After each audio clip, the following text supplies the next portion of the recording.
Chers amis, quand le Rav, Rabbi Simcha Bounim de Pshisra, est devenu âgé, il y a un moment à partir duquel il n'était plus capable de voir.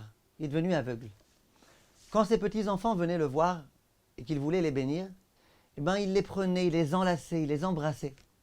Et il disait, je vais vous dire pourquoi j'ai ce comportement maintenant que je n'avais pas forcément toujours.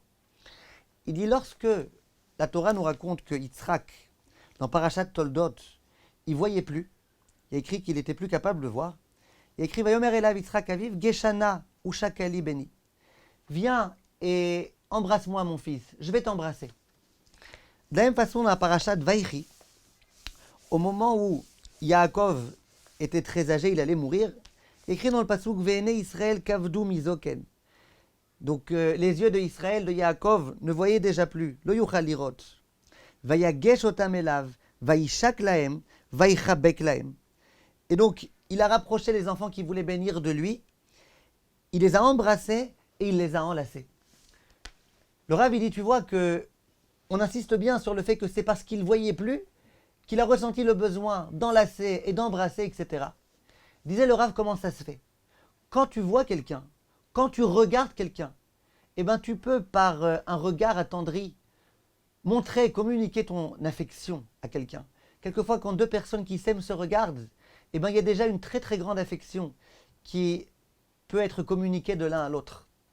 Un regard amoureux, par exemple, c'est pas comme un regard énervé. Il dit ça, c'est valable quand je suis capable de voir.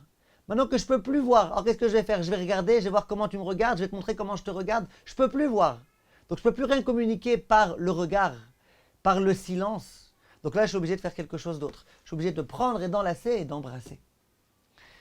Au jour d'aujourd'hui, bien évidemment, mes chers amis, comme vous le savez, malheureusement, les gens, au lieu de communiquer par le regard, de communiquer par la parole, ils communiquent par l'Internet, par le WhatsApp, etc., etc., etc. Et j'ai l'habitude de dire et de répéter, et en particulier aux couples, arrêtez de communiquer sans arrêt par message. Or, c'est vrai que par téléphone, on ne se voit pas, mais au moins on s'entend. Quelquefois, à la voix de quelqu'un, on peut savoir s'il est de bonne humeur ou s'il est énervé.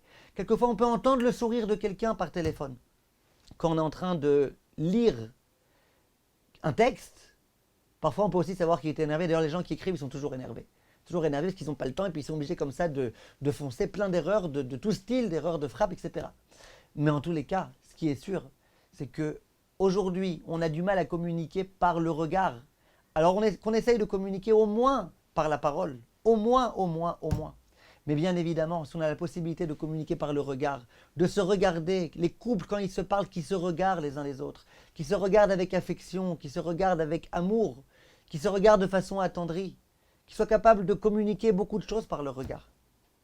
Et si on peut aussi, parce qu'on sent que notre regard il est un petit peu défectueux, enlacer et embrasser et montrer qu'on aime par tout type de signes affectueux, pourquoi pas? Il n'y a pas de problème. Ce que les yeux n'arrivent pas à faire, la caresse peut être capable de faire. Kol tov, mes chers amis, et qu'on ait le mérite toujours de communiquer beaucoup d'amour aux autres. Que sans arrêt on soit en train d'essayer de donner et pas de prendre. Kol tov, et à bientôt.